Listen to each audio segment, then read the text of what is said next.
Hey everybody, welcome to my super quick guide for Fajar.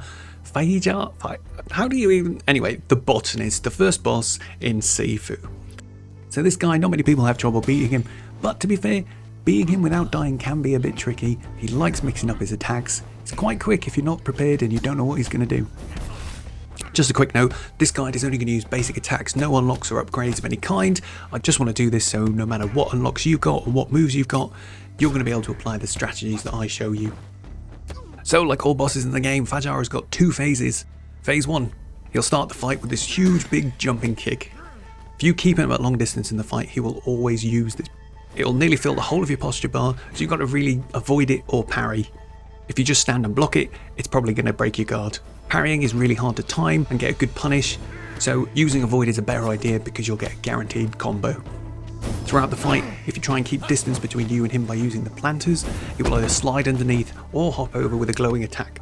Unlike most orange attacks in the game, blocking these is fine as they do quite low posture damage, so avoid if you're confident and retaliate. At medium range, he's got a couple of things he can do. He can do a quicker, smaller version of the jump attack. It's not as scary as the big one, so you can block it quite safely. And again, avoiding it will give you a good punish opportunity. The other thing he can do is sort of dash up with a double kick followed by a roundhouse. Or he can do a double kick and then a turn glow kick. The glow kick is actually quite hard to react to, so do your best to watch for the turn. When he's up a bit closer, he can just do a sweep out of nothing, which is quite hard to react to. So if you just block it, you'll see he follows up with just a kick and then a glow kick. If you manage to avoid the kick in the middle of this string, he won't get to do his glow kick. So generally what I'd recommend is you just block the first attack, see which combo he's going to do, avoid what you can, and then punish. Thing to remember is most of the bosses in this game will destroy you if you just try to wail on them. However, there is another tactic you can use against the Botanist, which will sort of force him into a particular kind of behaviour. So if you throw just jabs, just single punches, he'll throw out a little elbow, then a roundhouse. If you manage to avoid the roundhouse, you can punish straight away. So we've talked about punishing a few times here, and of course this will change depending on what moves you've got and how confident you are in executing different attacks, but the most basic bread and butter thing you need is the heavy attack combo, so that's just triangle 4 times or Y button 4 times. Just bear in mind if your avoid isn't bang on, and if you're a bit later actually pressing the button to start hitting him, he'll be able to block the last hit. You can tell if you're going to get the whole combo because when you hit him, it will pause. If you see the long pause, finish the combo. If you don't see the long pause, do 1 or 2 hits and then do your down up heavy attack to sweep him down. Punch him on the floor, let him get back up again, hit him with your focus attack and repeat.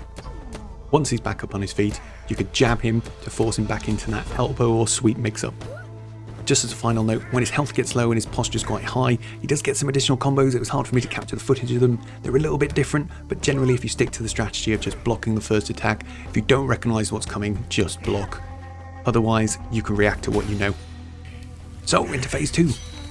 So in phase 2, he's got a knife. Knife attacks will do chip damage, so you need to be very careful when you're on low health. If you're struggling to block or parry or avoid, you can run around the area. There are fences that you can smash that will drop some bamboo sticks. Using a weapon to defend against knives will eliminate chip damage. So he starts this phase with his new special move, which is to go and hide in the bushes. So this is basically unblockable. You can dodge it with R2, but you won't get a good chance to punish if you do that. You can parry the attack, which will of course stack some structure damage onto him, but I'd recommend you just avoid and punish. The avoid has to be right at the very last moment. It might take you a while to get the timing, but just leave it as late as you possibly can. So again, like in the first phase, if you try and keep a big bit of distance between you and him, he'll do a jump attack. When he's a bit closer, he's still got that same dash up kick combo that he had before, but now he's got a new one where he does a sort of weird slow jump towards you with a knife, then another knife attack, and then a turn kick. Occasionally at the end of this combo, he'll do an orange turn kick, so watch out for that. Parrying the knife attacks will eliminate the chip damage if you can do it, but otherwise, take the chip damage, avoid that last kick, and then punish. So his dash up double kick combo is still here. The main difference is one version now has 2 knife attacks in the middle of it. If he does this, he will always do the roundhouse at the end, or if he doesn't do the knife attacks, you know he's going to go kick, glowing kick. Just to let you know, you can parry these knife attacks in the middle of this combo and it will immediately stop him. It does have a variation of one of these combos where he'll just start with the knife attacks. Again, you can just parry the knife attacks and stop him. Just like the first phase, you can still throw a sweep out of nothing. Overall for this phase, I'd recommend you sort of try and stay medium to long range, don't get up close. bait the big jump or his dash up combos. One last thing to mention, when his posture is very high and his health is very low, he'll start to use this attack when you're up close.